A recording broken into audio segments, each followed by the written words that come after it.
to this immersive exploration of the Roman Empire, one of the most influential and enduring civilizations in human history. Over the next few hours, we will journey through more than 1,000 years of Roman history, culture, achievements, and legacy. Let this be a soothing and educational experience, allowing you to relax as we uncover the fascinating story of Rome's rise, dominance, and eventual transformation. The story of Rome begins humbly, on the banks of the Tiber River in central Italy. Long before the marble temples and vast empire, there was simply a collection of settlements on 7 hills. According to Roman legend, the city was founded in 753 BCE by Romulus, who along with his twin brother Remus, had been raised by a she-wolf. After killing his brother in a dispute, Romulus became the first king of Rome, establishing a monarchy that would last for over 2 centuries. While modern historians view this founding story as largely mythological, archaeological evidence does confirm that human settlements in the area date back to at least the 10th century BCE. These early Romans were likely a mixture of Latin and Sabine peoples, living in simple dwellings and practicing agriculture. The geography of Rome itself would prove advantageous, as the 7 hills provided natural defensive positions, while the Tiber River offered both protection and vital transportation.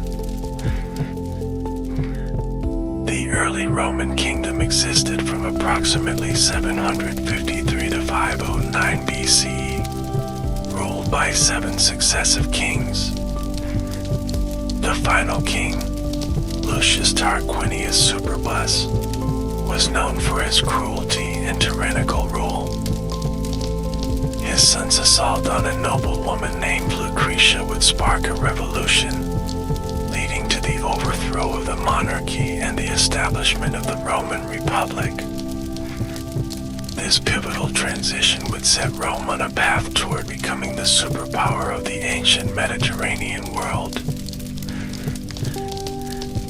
The Roman Republic, established around 509 BCE, created a complex political system designed to prevent any single individual from gaining absolute power. At its heart were 2 annually elected officials called consuls, who shared executive power and commanded the army. The Senate, composed initially of aristocratic patricians, served as an advisory body but wielded significant influence. Various assemblies gave citizens some voice in government, though true democracy as we understand it today did not exist. The early republic was marked by a struggle between the patricians, who were the wealthy elite, and the plebeians, who made up the majority of free citizens. Over time, the plebeians gained more rights through persistent political pressure. They won the right to elect tribunes, officials with veto power who could protect plebeian interests against patrician abuse. The conflict of the orders, as this struggle is known, gradually resulted in greater political equality, though economic inequality remained profound. The Roman Republic began its territorial expansion in Italy, gradually conquering or forming alliances with neighboring peoples. The Romans developed a unique approach to managing conquered territories, often allowing them significant autonomy while integrating them into the Roman system. They extended various levels of citizenship rights, built roads connecting new territories to Rome, and established colonies of Roman citizens in strategic locations. This This pragmatic approach to empire building would prove remarkably successful. A crucial early test for Rome came in the form of the Punic Wars against Carthage, a powerful maritime empire based in North Africa. These three conflicts, spanning more than a century from 264 to 146 BCE, would transform Rome from a regional Italian power to the dominant force in the Mediterranean. The First Punic War began as a dispute over Sicily, but escalated into a major naval conflict that forced Rome, traditionally a land power, to build its first major fleet. The Second Punic War brought Rome face to face with one of history's greatest military commanders, Hannibal Barca of Carthage. In 218 BCE, Hannibal led an audacious invasion of Italy, famously crossing the Alps with 4 elephants. He achieved stunning victories against Roman armies, including the devastating Battle of Cannae in 216 BCE, where his outnumbered forces surrounded and destroyed a much larger Roman army. Despite occupying parts of Italy for 15 years, Hannibal couldn't capture Rome itself. The Romans demonstrated remarkable resilience in the face of these setbacks, raising new armies and adopting more effective tactics. The tide turned when the brilliant Roman general Scipio Africanus took the fight to Carthage itself, forcing Hannibal to return to defend his homeland. At the Battle of Zama in 202 BCE, Scipio defeated Hannibal, ending the Second Punic War with harsh terms for Carthage. The Third Punic War, from 149 to 146 BCE, would end with the complete destruction of Carthage, its population enslaved and its land sown with salt according to legend. With Carthage eliminated, Rome turned its attention eastward toward the Hellenistic kingdoms that had emerged from Alexander the Great's empire. Through a combination of military campaigns, diplomatic maneuvering, and exploitation of local conflicts, Rome gradually brought Greece, Macedonia, Asia Minor, Syria, and eventually Egypt under its control. By the late 2nd century BCE, Rome had become the undisputed master of the Mediterranean world, what they called Mare Nostrum, RC. This rapid expansion brought enormous wealth flowing into Rome, but it also created serious social problems. Small farmers, who formed the backbone of the Roman army, often returned from years of military service to find their farms in ruins or dead. Meanwhile, wealthy elites bought up vast estates worked by slaves captured in foreign wars. The growing divide between rich and poor threatened the stability of the Republic. In the late 2nd century BCE, 2 brothers, Tiberius and Gaius Gracchus, attempted reforms to address these inequalities. They proposed redistributing public land to the poor and extending citizenship rights to Rome's Italian allies. Their efforts sparked fierce opposition from conservative senators, and both brothers were eventually assassinated. Their deaths marked a turning point, showing that political disputes in Rome could now lead to violence and murder. The 1st century BCE saw the Republic slide increasingly toward civil conflict. Powerful generals like Marius and Sulla used their loyal armies to seize control of Rome itself, setting dangerous precedents. Sulla conducted brutal purges of his political enemies through proscription lists, which legalized murder and property confiscation. Though he eventually stepped down and restored republican institutions, the damage to the traditional constitutional order had been done. The stage was set for the rise of extraordinary individuals who would bring down the republic. 3 men, Pompey the Great, Marcus Licinius Crassus, and Julius Caesar, formed what historians call the First Triumvirate in 60 BCE. This informal alliance allowed them to dominate Roman politics, but it was always fragile. Crassus died fighting the Parthians in 53 BC, leaving Pompey and Caesar as rivals for supreme power. Julius Caesar emerged as perhaps the most consequential figure in Roman history. A brilliant general, he conquered Gaul, modern France, in a 10-year campaign, adding vast territories and resources to Rome's domain. When the Senate, now allied with Pompey, ordered him to disband his army and return to Rome, Caesar made the fateful decision to cross the Rubicon River with his troops in 49 BCE. This act, which was illegal under Roman law, initiated a civil war. Caesar defeated Pompey's forces at the Battle of Pharsalus in 48 BCE. Pompey fled to Egypt, where he was murdered upon arrival. Caesar followed and became involved with the Egyptian queen Cleopatra VII, helping her secure her throne against her brother in the Alexandrian War. After further campaigns in Asia Minor, Africa, and Spain, Caesar returned to Rome as its undisputed master. As dictator, Caesar instituted numerous reforms.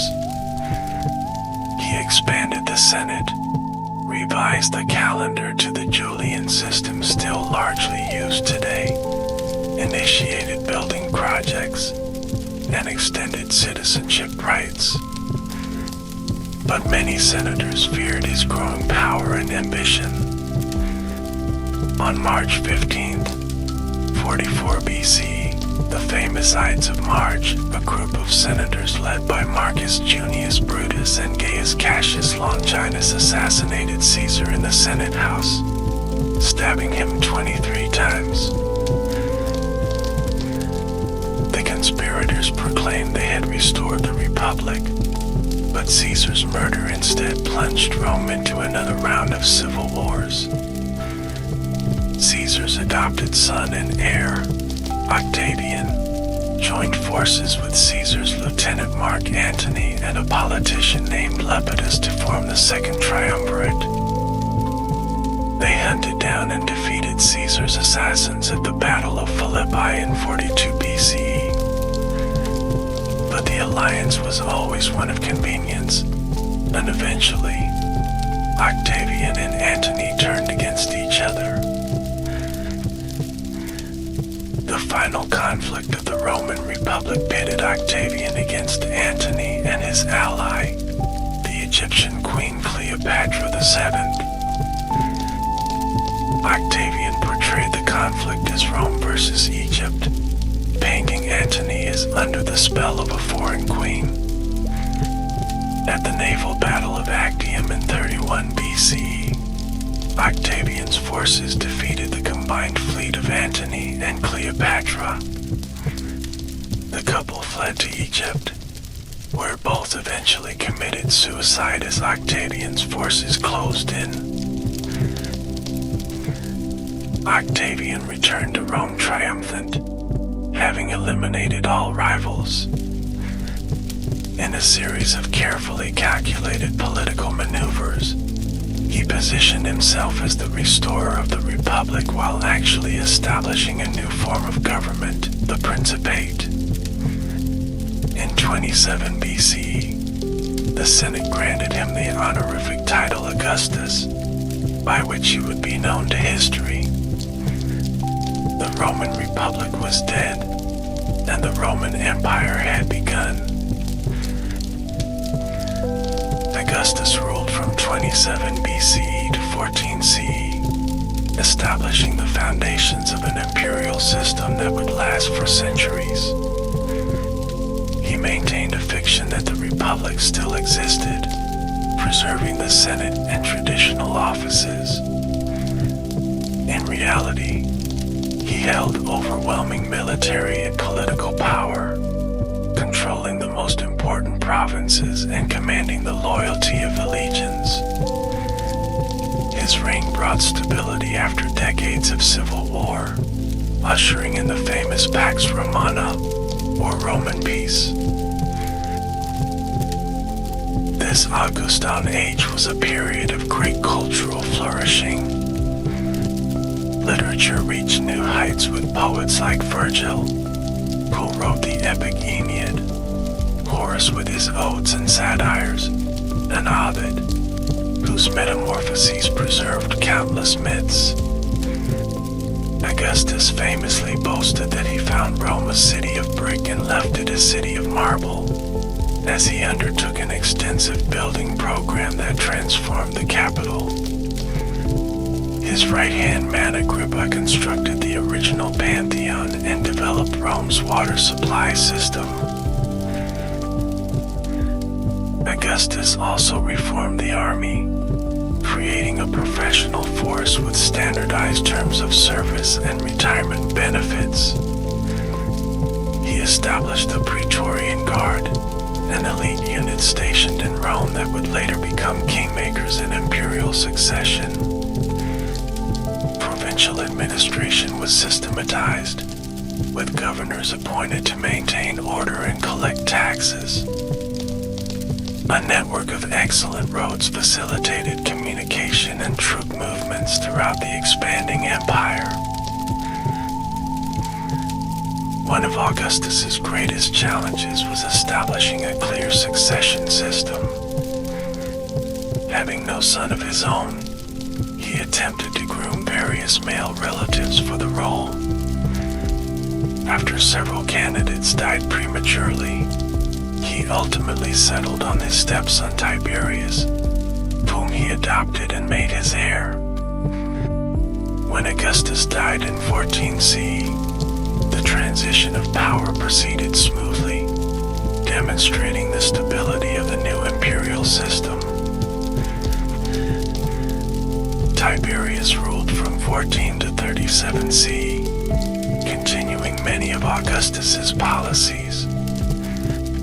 A competent administrator and experienced general, he maintained the empire's strength but grew increasingly reclusive in his later years. He eventually retired to the island of Capri, leaving the day-to-day governance of Rome to his Praetorian prefect Sejanus, who became extremely powerful before Tiberius ordered his execution.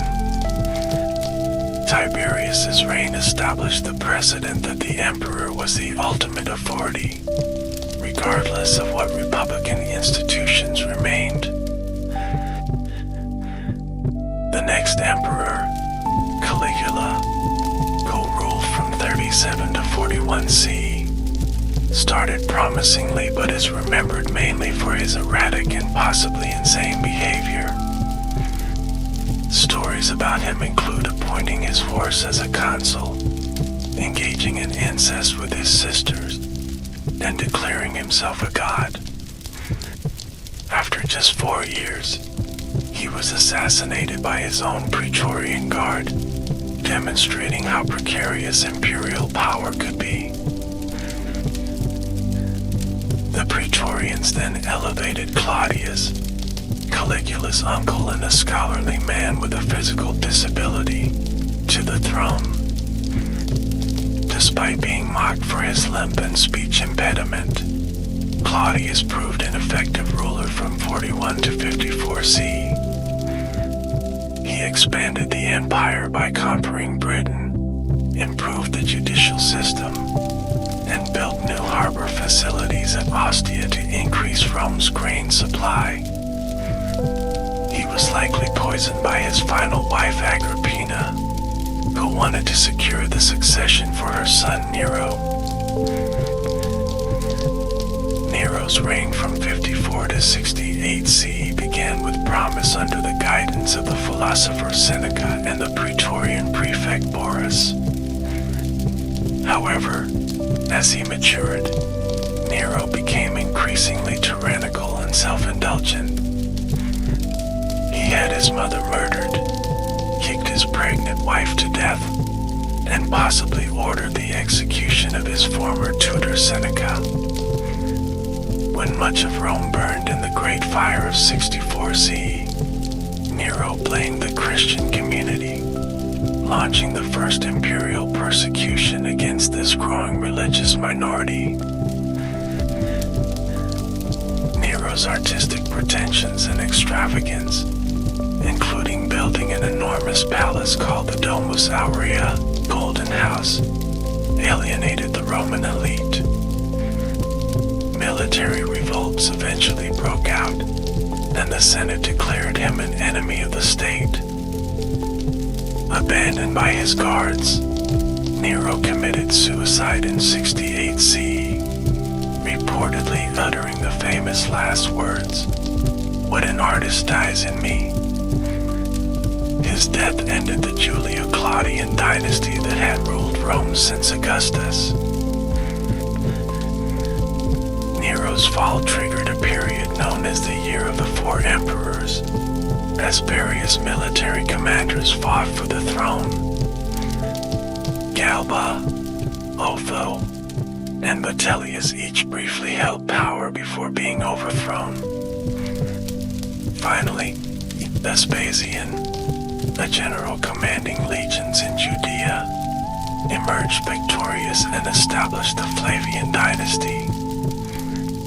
This chaotic year revealed the dangerous truth: emperors could now be made far from Rome by the armies in the provinces. Vespasian ruled from 69 to 79 CE as a practical, no-nonsense emperor who restored stability and financial solvency to the empire. He initiated the construction of the Colosseum, funded by treasure seized during the suppression of the Jewish revolt in Judea. His son Titus, who completed the conquest of Jerusalem and destroyed the Jewish temple, succeeded him but ruled for just 2 years. During Titus's brief reign, Mount Vesuvius erupted in 79 CE, burying the cities of Pompeii and Herculaneum.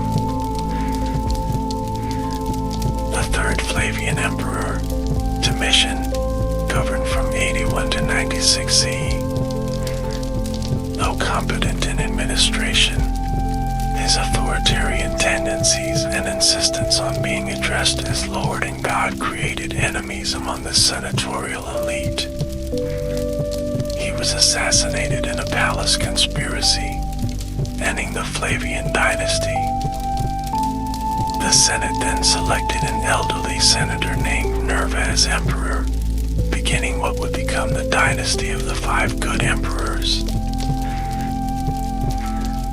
This period, from 96 to 180 CE, is often considered the peak of Roman imperial power and prosperity.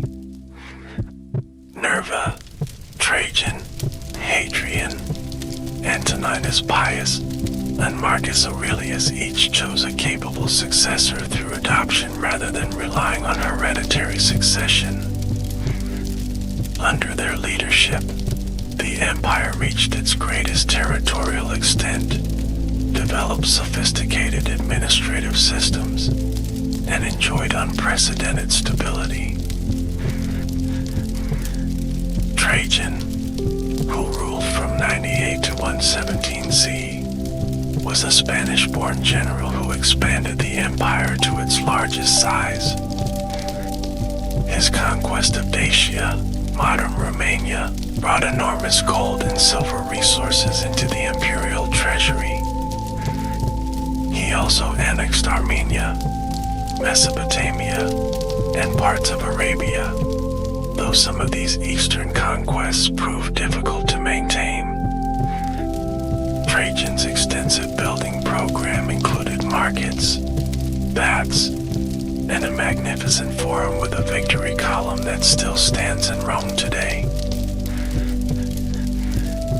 Hadrian, emperor from 117 to 138 CE, took a different approach, consolidating rather than expanding the empire. He withdrew from some of Trajan's eastern conquests, recognizing they stretched Roman resources too thin. Hadrian traveled extensively throughout the provinces, spending more than half his reign outside Italy. He is famous for building Hadrian's Wall across northern Britain, marking the empire's northern frontier, and for constructing the Pantheon in Rome, a masterpiece of Roman engineering that still stands intact today. Antoninus Pius presided over a peaceful reign from 138 to 161 CE. So stable was the empire under his governance that he rarely left Italy. His successor, Marcus Aurelius, faced more challenges during his rule from 161 to 180 CE, including wars with the Parthian Empire in the east and Germanic tribes along the Danube frontier. Despite being constantly on campaign, Marcus found time to write his Meditations, a work of Stoic philosophy that remains influential to this day. The period of the 5 good emperors ended when Marcus Aurelius broke with tradition by appointing his biological son Commodus as his successor. Commodus, who ruled from 180 to 192 CE, proved to be a disaster. He neglected state affairs, preferring to participate in gladiatorial combats himself, and identified with the god Hercules. His increasingly erratic behavior led to his assassination, triggering another period of civil war. After a brief reign by Pertinax and the scandal of Didius Julianus, who literally purchased the throne at auction from the Praetorian Guard, power was seized by Septimius Severus, a general from North Africa. Severus established a new dynasty that would rule from 193 to 235 CE.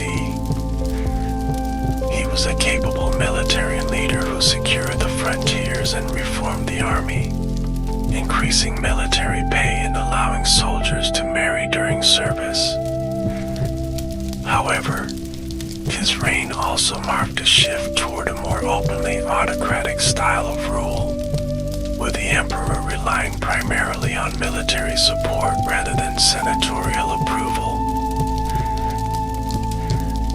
Severus's son Caracalla, notorious for murdering his brother Geta in their mother's arms and conducting a purge of his brother's supporters. However, he is also known for issuing the Constitutio Antoniniana in 212 CE, which granted Roman citizenship to nearly all free inhabitants of the empire. While partly motivated by increasing the tax base, this edict represented the combination of Rome's tradition of gradually extending citizenship rights. Caracalla also built magnificent public baths in Rome, the ruins of which can still be visited today. The later Severan emperors included the teenage Elagabalus, who scandalized Rome by imposing the worship of his eastern sun god, and Alexander Severus, whose 13-year reign represented a brief period of stability before the empire plunged into crisis. When Alexander was murdered by his troops in 235 CE, It initiated a period known as the Crisis of the 3rd Century, or the Military Anarchy.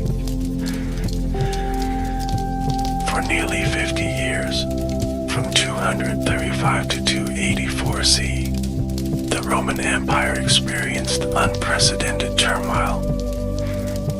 Numerous emperors rose and fell in rapid succession, most ruling for just a few years or even months before being assassinated or killed in battle.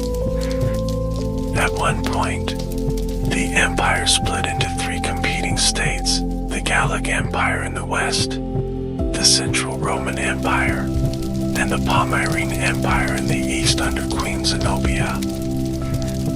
External pressures mounted as Germanic tribes and the Persian Sassanid Empire took advantage of Roman instability. This crisis was exacerbated by economic problems, including rampant inflation as emperors debased the currency to pay their troops. Plague swept through densely populated areas, reducing the workforce and tax base. Cities built walls for protection, trade declined, and many rural areas were abandoned as farmers fled marauding armies and bandits. It seemed possible that the Roman Empire might collapse entirely. However, a series of capable soldier emperors from Illyria in the Balkans gradually restored order. Claudius Gothicus defeated Gothic invaders. Aurelian reconquered the breakaway provinces and built a new wall around Rome, and Probus drove back Germanic tribes.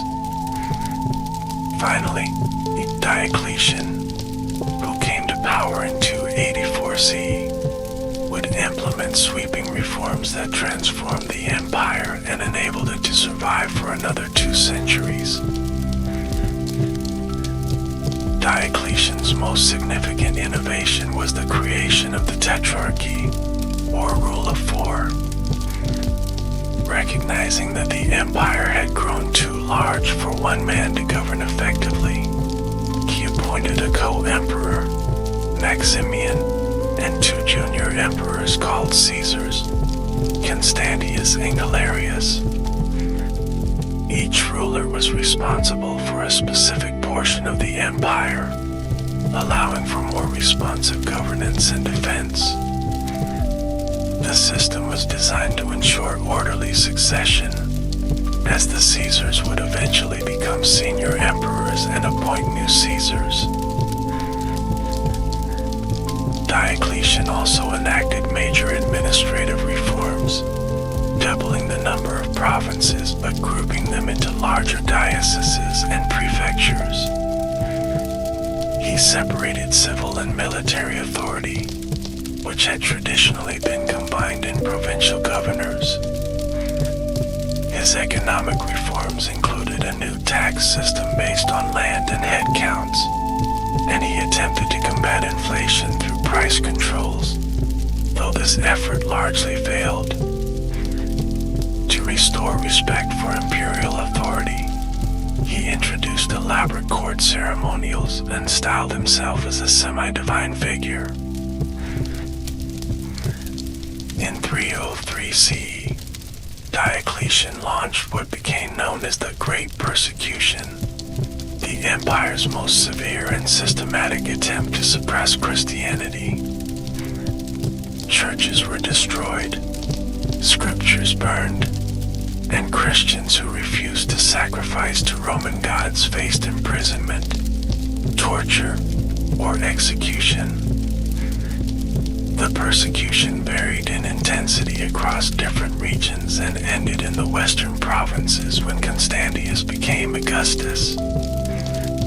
In 305 CE, in an unprecedented move, Diocletian voluntarily abdicated, forcing Maximian to do the same. Diocletian's carefully designed succession plan soon collapsed into civil war. Constantius died in 306 CE, and and his troops proclaimed his son Constantine as emperor. Several other claimants emerged, and for nearly 2 decades, they fought for control of the empire. Constantine gradually defeated his rivals, culminating in his victory over Licinius in 324 CE, which made him sole ruler of a reunited Roman Empire. Constantine's reign from 306 to 337 CE marked another pivotal transformation for the empire. Most significantly, he issued the Edict of Milan in 313 CE, which granted religious tolerance to all faiths, effectively ending the persecutions of Christians. Constantine himself converted to Christianity, though he delayed baptism until his deathbed. His support elevated Christianity from a persecuted minority religion to an imperial favorite, setting the stage for it to become the dominant faith of the later empire. In 330 CE, Constantine took another momentous step by establishing a new capital city on the site of the Greek colony of Byzantium. This city, Constantinople, modern Istanbul, was strategically located on the Bosporus Strait between Europe and Asia.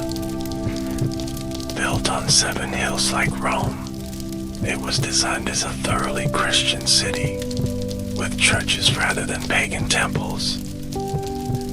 This new Rome would become the center of the eastern half of the empire and survive for over 1,000 years after the fall of Rome itself. Constantine continued and expanded many of Diocletian's reforms. He created a new gold coin, the solidus, which remained the standard Byzantine currency for centuries. He reformed the army, creating mobile field forces that could respond quickly to threats rather than stationing all troops along the frontiers. He also established new ranks and titles in an increasingly hierarchical imperial court. After Constantine's death, his 3 sons divided the empire amongst themselves, but conflict soon erupted. Eventually, his nephew Julian became sole emperor. Known as the Apostate, Julian attempted to reverse the Christianization of the empire and restore traditional Roman religious practices. His short reign ended when he was killed fighting the Persians in 363 CE. By the late 4th century CE, the division between the eastern and western halves of the empire had become more pronounced. Emperor Theodosius I, who ruled from 379 to 395 CE, was the last to govern a united Roman Empire. He made Christianity the official state religion, banning pagan practices and closing temples. Upon his death, the empire was divided between his sons, Arcadius in the east and Honorius in the west. This administrative split would become permanent. The Western Roman Empire faced mounting challenges in the 5th century CE. Germanic tribes, pushed westward by the nomadic Huns, increasingly crossed the Rhine and Danube frontiers. Some came as invaders, others as federates, allies granted land in exchange for military service. The Western emperors, often children or weak rulers controlled by military commanders, struggled to maintain authority. In 410 CE, Rome itself was sacked by the Visigoths under King Alaric, a shocking event that reverberated throughout the Mediterranean world. It was the first time in nearly 800 years that the Eternal City had fallen to a foreign enemy. The Christian theologian Augustine was prompted to write the City of God in response, arguing that Christians should focus on the heavenly Jerusalem rather than earthly Rome. The situation worsened when the Vandals, another Germanic tribe, crossed from Spain into North Africa and captured the wealthy province. Their control of the Mediterranean shipping lanes and grain supply further weakened the Western Empire. In 455 CE, the Vandals sacked Rome again, this time more thoroughly than the Visigoths had. By this point, the Western emperors controlled the little territory beyond Italy itself. The final Western emperor, ironically named Romulus Augustulus, Little Augustus, was deposed in 476 CE by the Germanic general Odoacer.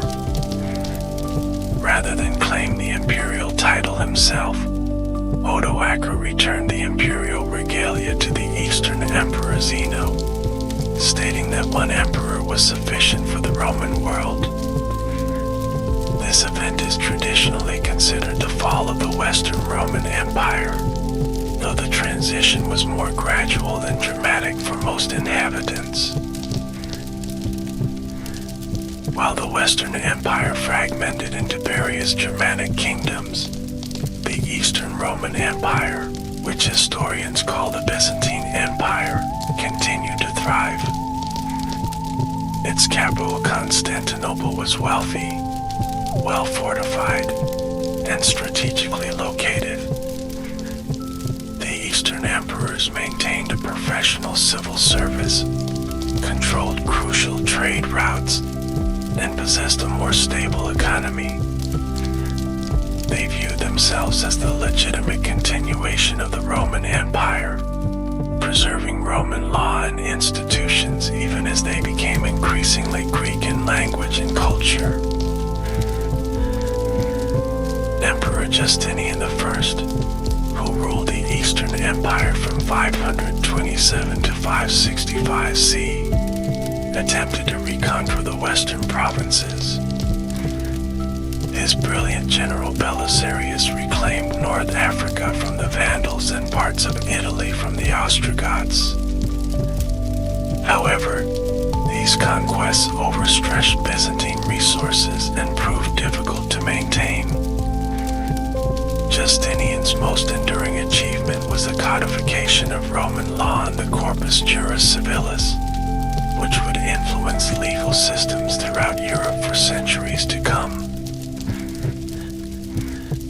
The Byzantine Empire would continue for nearly a millennium after the fall of the Western Empire, facing challenges from Arab-Muslim conquests in the 7th century, Norman adventurers and crusaders in the 11th and 12th centuries, and finally the Ottoman Turks. Constantinople finally fell to Sultan Mehmed II in 1453 CE, bringing the last vestige of the Roman state to an end. Having examined the political history of Rome, let us now turn to Roman society and daily life, which reveal much about the civilization's character and achievements. Roman society was hierarchical, with legal distinctions between different social classes. At the top were the senatorial and equestrian orders, wealthy elites who dominated politics and commerce. Below them were ordinary citizens, then freedmen, former slaves, and at the bottom, slaves, who may have constituted up to 1/3 of the population in certain periods. Family was a fundamental unit of Roman society, with the paterfamilias, father of the family, wielding considerable legal power over his household. He could arrange marriages, decide whether newborn children would be raised or exposed, and even had the theoretical right of life and death over family members, though this was rarely exercised in the imperial period. Women had more rights than in many ancient societies, including the ability to own property and businesses, but still faced significant legal restrictions and could not vote or hold public office. Marriage practices evolved over time.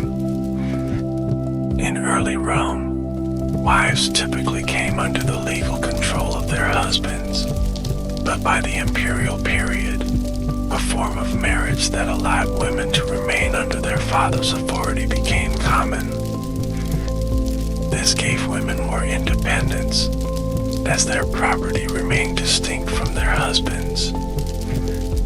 Divorce was relatively simple and carried little social stigma, especially among the elite. Children of citizen families received education according to their parents' means. Basic literacy and numeracy were taught by primary teachers, often former slaves. Wealthier families hired tutors or sent sons to secondary schools where they studied literature, rhetoric, and sometimes philosophy. The goal of education for elite males was to prepare them for public life, with particular emphasis on public speaking skills. Girls typically received less formal education, though some were well educated in literature and the arts. Roman housing varied dramatically by social class and location. Wealthy families in Rome lived in domus, single-family houses built around an atrium and sometimes a garden. However, most urban residents lived in insulae, multi-story apartment buildings that could be overcrowded and dangerous. Rural villas ranged from working farms to luxurious country estates with extensive amenities. Archaeological sites like Pompeii and Herculaneum provide invaluable insights into Roman domestic life. The Roman diet centered on the Mediterranean triad of wheat, olive oil, and wine. Bread was the staple food, supplemented with vegetables, cheese, and eggs. Meat was consumed more sparingly, with fish being popular near coastal areas. Dining habits varied by class, with the wealthy enjoying elaborate multi-course meals while reclining on couches, while common people might grab quick meals at Thermopolia, ancient fast food establishments found throughout Roman cities. Romans placed great importance on personal hygiene and public health. Public baths were an essential feature of Roman cities, offering not just cleanliness but also exercise facilities, libraries, and spaces for socializing. People of all classes visited the baths, though men and women bathed separately or at different times. Roman engineers constructed sophisticated aqueducts to bring fresh water to cities and built sewer systems to remove waste.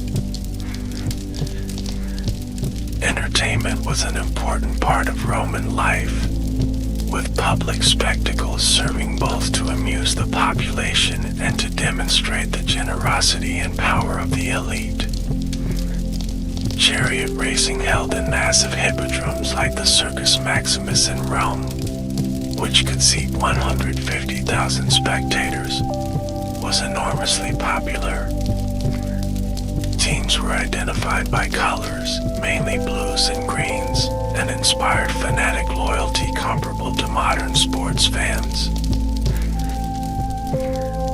The gladiatorial games, held in amphitheaters like the Colosseum, are perhaps the most infamous Roman entertainment. Condemned criminals, prisoners of war, and professional fighters faced death in various combat scenarios. While modern people often view these spectacles with horror, Romans saw them as demonstrations of virtus, courage, and skill, and an appropriate punishment for criminals. Animal hunts and executions were also staged in these venues, sometimes on an enormous scale. Theater was another popular entertainment, with comedies being more common than tragedies. Mime and pantomime performances, which often included risque content and political satire, were especially popular during the imperial period. Public recitations of poetry and prose attracted more educated audiences, while musical performances accompanied religious festivals and private gatherings. Religion permeated all aspects of Roman life. The traditional Roman pantheon included major gods like Jupiter, Juno, and Minerva, as well as numerous minor deities associated with specific activities or places. Worship focused on proper ritual rather than personal belief, with sacrifices and offerings made to secure divine favor for the community. The emperor cult, in which deceased or sometimes living emperors were worshipped, became an important expression of loyalty to the state. As the empire expanded, Romans encountered and often adopted foreign cults. The worship of Isis from Egypt, Cybele from Anatolia, and Mithras, popular among soldiers, spread throughout the empire. These mystery religions often offered personal salvation and emotional experiences that traditional Roman religion lacked. Judaism maintained a special protected status, despite occasional conflicts, due to its ancient origins and monotheistic principles. Christianity, which emerged as a Jewish sect in the eastern provinces, initially faced suspicion and intermittent persecution. Christians refused to participate in imperial cult rituals, which was seen as disloyal and potentially dangerous to public welfare. Despite this, the religion spread rapidly, especially among urban populations. Constantine's embrace of Christianity in the 4th century CE transformed it from a persecuted minority faith to the eventual official religion of the empire. Rome's economy was primarily agricultural, with farming techniques that remained largely unchanged for centuries. Large estates called latifundia, worked by slaves or tenant farmers, produced grain, olive oil, and wine for commercial markets. Manufacturing occurred on a relatively small scale, with pottery, textiles, and metal goods produced in workshops rather than factories. Mining was significant, with gold from Spain, silver from various provinces, and other metals extracted using techniques that wouldn't be surpassed until the Industrial Revolution. Trade flourished during the Pax Romana, when seas were free of pirates and roads were well maintained. The Mediterranean became a Roman lake, facilitating the movement of goods throughout the empire. Luxury items like silk from China and spices from India reached wealthy Romans through long-distance trade networks. The Roman road system, spanning over 250,000 miles, connected provinces and facilitated both military movements and commerce. The Romans established a sophisticated monetary system based on gold, silver, and bronze coins.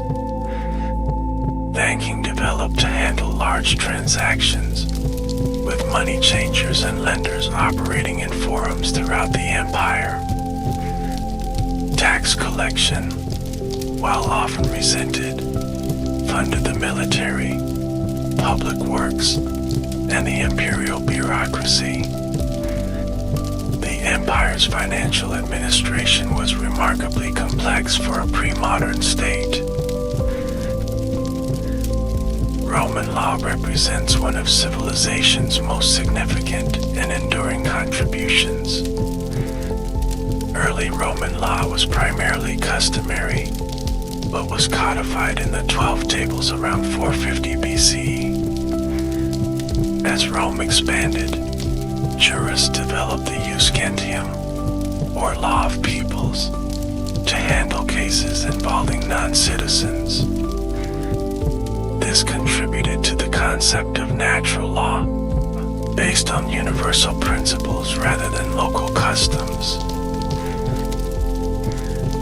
During the classical period of Roman law, from the late Republic through the early Empire, jurists like Gaius and Ulpian wrote extensively on legal theory and practice. They developed sophisticated concepts of contracts, property rights, inheritance, and criminal law. Roman law emphasized the importance of intent in criminal matters and established principles like the presumption of innocence. Justinian's 6th century codification preserved this legal tradition, which would later influence legal systems throughout Europe and beyond. Roman engineering and architecture transformed the physical landscape of the ancient world.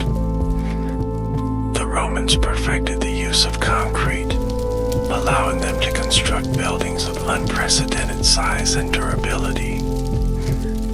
The arch, vault, and dome became signature elements of Roman architecture, enabling the creation of vast interior spaces. The Pantheon in Rome, with its perfect hemispherical dome, remains a testament to Roman engineering genius. Roman cities followed similar layouts, typically centered around a forum where political, religious, and commercial activities took place. Major public buildings included temples, basilicas, law courts and meeting halls, theaters, amphitheaters, and baths. Streets were often laid out in a grid pattern, with main thoroughfares paved with stone.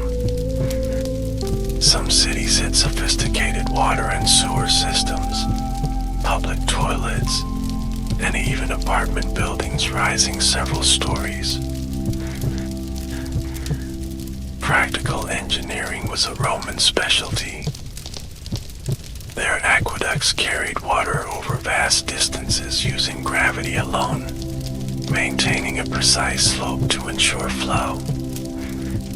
The famous Pont du Gard in southern France and the Segovia Aqueduct in Spain exemplified his achievement. Roman roads, built with multiple layers for drainage and durability, connected the empire, and they continued to serve as major transportation routes for centuries after Rome's fall. Bridges, harbors, and defensive walls further demonstrated Roman engineering prowess. Roman art drew heavily from Greek precedents but developed its own distinctive characteristics. Sculpture became more realistic and often featured specific individuals rather than idealized types. Portrait busts captured the personality and character of subjects, while relief sculptures on monuments like Trajan's Column narrated historical events in remarkable detail. The Romans excelled at historical art that commemorated military victories and imperial achievements, while painting flourished flourished, especially in domestic contexts. Houses in Pompeii and Herculaneum preserve examples of the four Pompeian styles, ranging from imitation marble to elaborate architectural allusions and mythological scenes. Mosaic floors were common in wealthy homes and public buildings, with designs ranging from simple geometric patterns to complex pictorial compositions. The Romans also produced fine jewelry, silverware, and glass, developing techniques like blown glass that revolutionized the industry.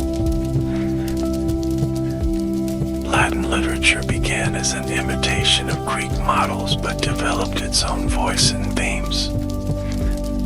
Early writers like Plautus and Terence adapted Greek comedies for Roman audiences.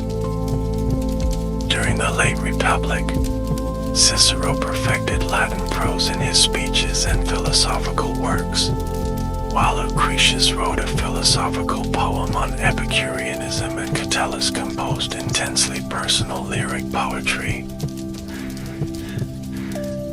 The Augustan Age marked the golden era of Latin literature.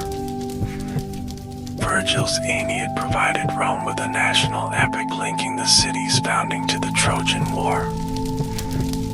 Horace's odes and satires combined Greek forms with Roman content, while Ovid's Metamorphoses wove together mythological tales with wit and sophistication.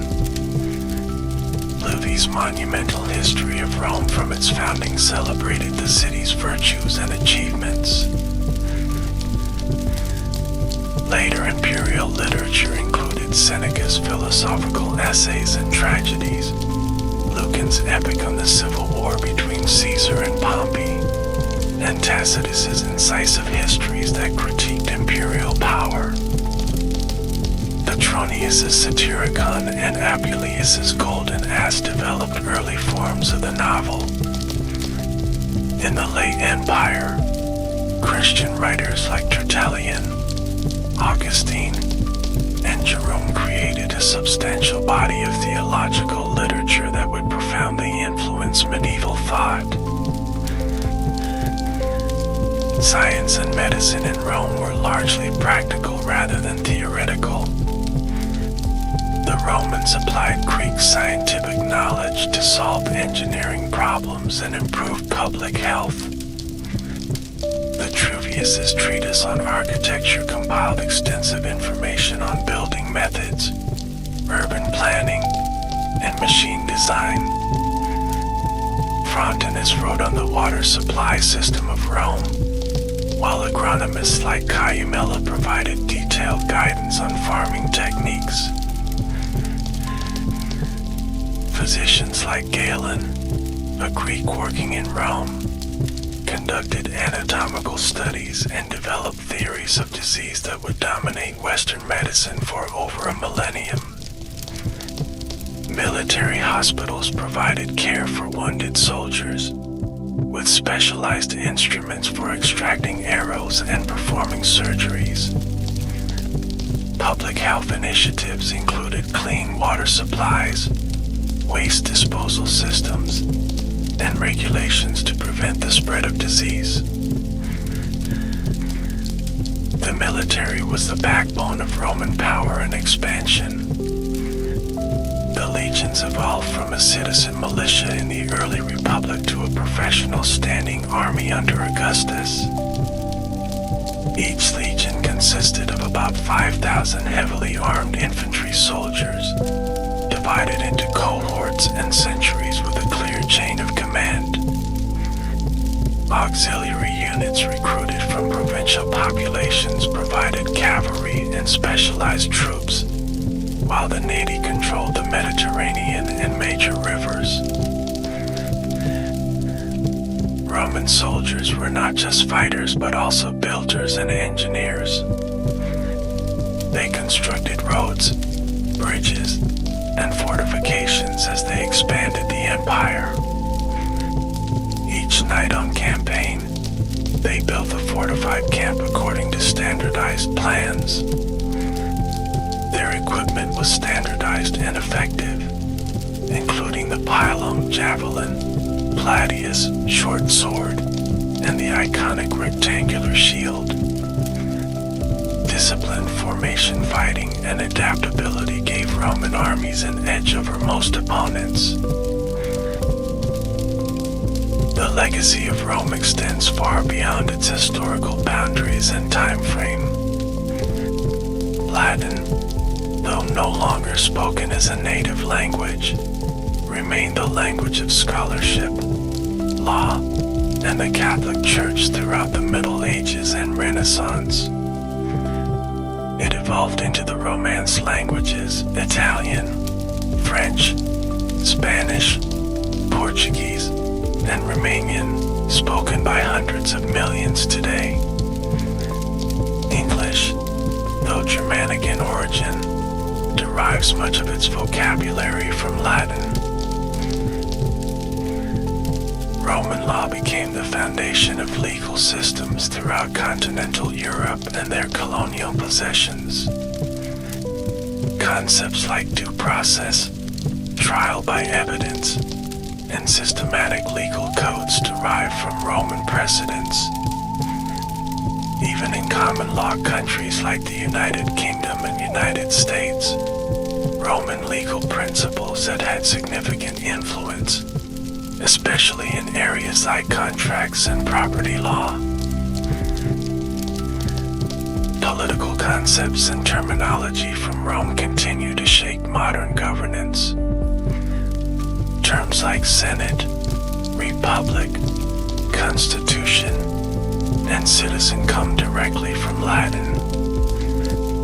The American founding fathers were deeply influenced by Roman Republican ideas, deliberately incorporating checks and balances to prevent the concentration of power.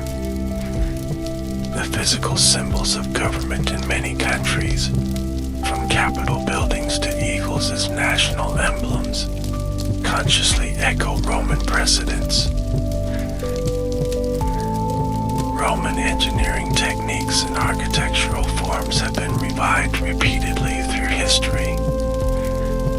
The Renaissance saw a deliberate return to classical models, while neoclassical architecture in the 18th and 19th centuries adorned government buildings, banks, and museums with columns, domes, and pediments derived from Roman originals.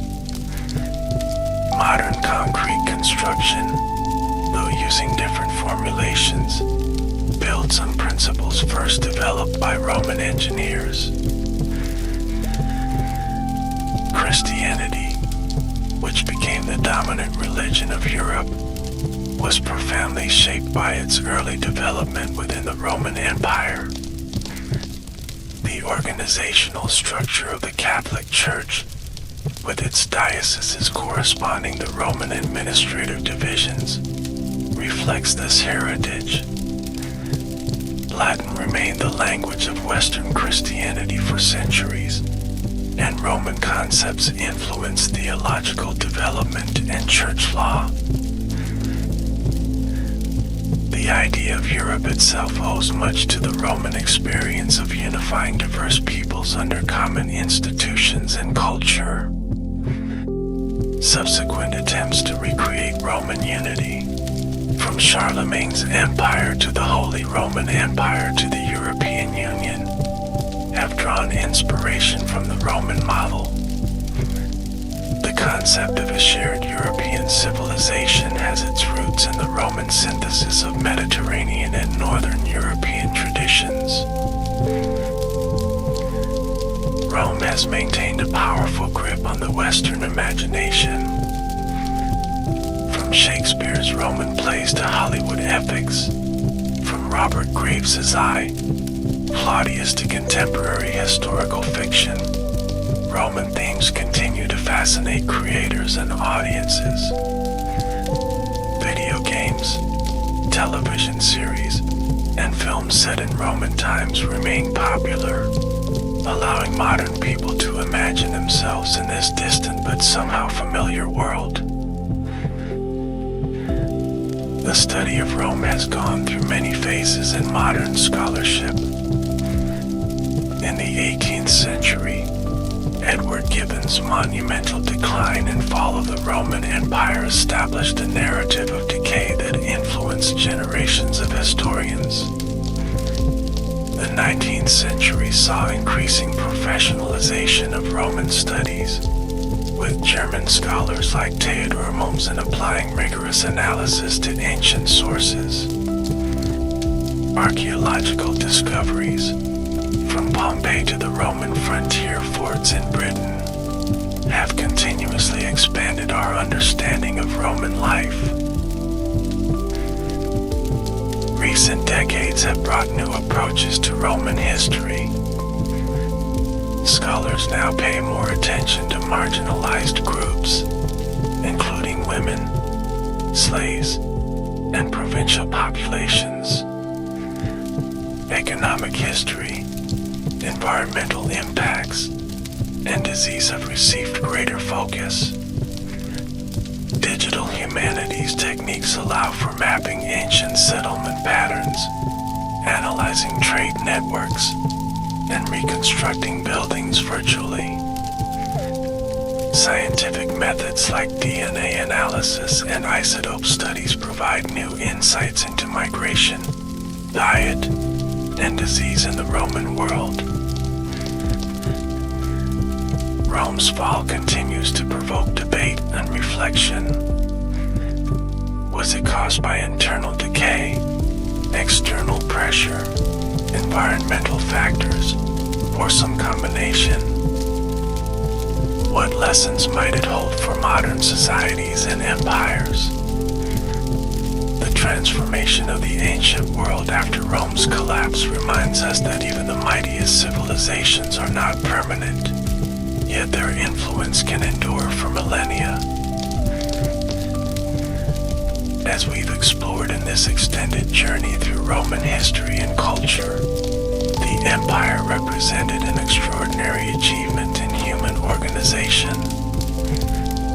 At its height, it united diverse peoples across 3 continents under a common system of law, administration, and culture. Its cities featured amenities that wouldn't be matched in Europe for over 1,000 years after its fall. Its roads, aqueducts, and buildings demonstrated engineering skills of the highest order. Yet Rome also had its darker aspects.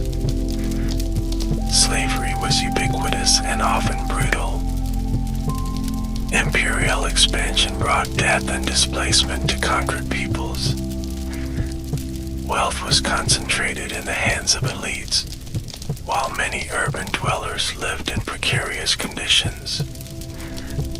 Political violence and civil wars periodically tore the fabric of society. These contradictions remind us that historical societies, like our own, were complex mixtures of achievement and failure.